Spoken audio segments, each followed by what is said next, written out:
15 বছর পরে ঢাকা শহরের মানুষকে আপনি পানি খাওয়াতে পারবেন না। প্রতিদিন ঢাকা শহরে পানি কতটুকু লাগে জানেন? প্রায় 3 কোটি লিটার পানি লাগে প্রতিদিন। ঢাকা শহরে আপনারা যারা থাকেন ঢাকা শহরে এখন অনেক সময় অনেক জায়গায় পানি পাওয়া যায় না। ঢাকা শহরের শীতলক্ষ্যা নদী, এই যে এখানে টিপু বসে আছে, নারায়ণগঞ্জ মহানগরীর শীতলক্ষ্যা নদী, তারপরে বুড়িগঙ্গা নদীর পানি বিন্দুমাত্র ব্যবহার করা যায় না। গতকাল আমি সন্ধ্যার সময় স্পেশালিস্ট একজনের সাথে কথা বলছিলাম, ওনাদের কাজ এই পানি নিয়ে। আমি জিজ্ঞেস করলাম যে এখানে খসরু সাহেবও আছেন, উনি খুব সম্ভব সেই সময় বোধহয় এখানে পড়ালেখা করতেন, 70-এর দশকে, 70s-এর দিকে। তখন এই যে লন্ডনের বিখ্যাত থেমস নদী, থেমস নদীর অবস্থাও বুড়িগঙ্গার মতন ছিল। দুর্গন্ধ, পাশ দিয়ে গেলে দুর্গন্ধ লাগতো।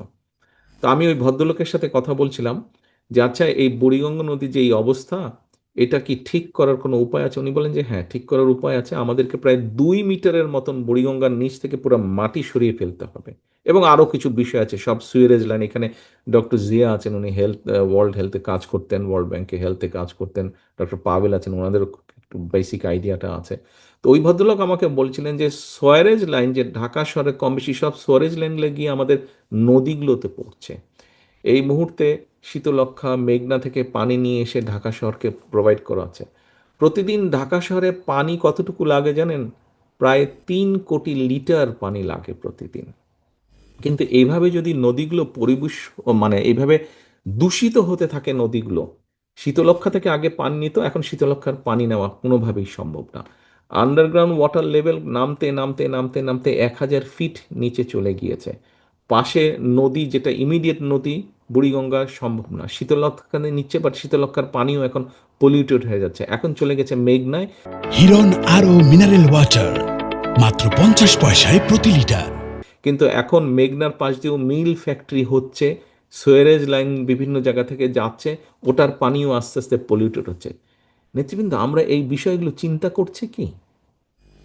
আমরা শুধু স্লোগান দিচ্ছি, কে কাকে দোষ দিব, কে কাকে ব্লেম গেম করব, আমরা এটার মধ্যে রয়ে যাচ্ছি।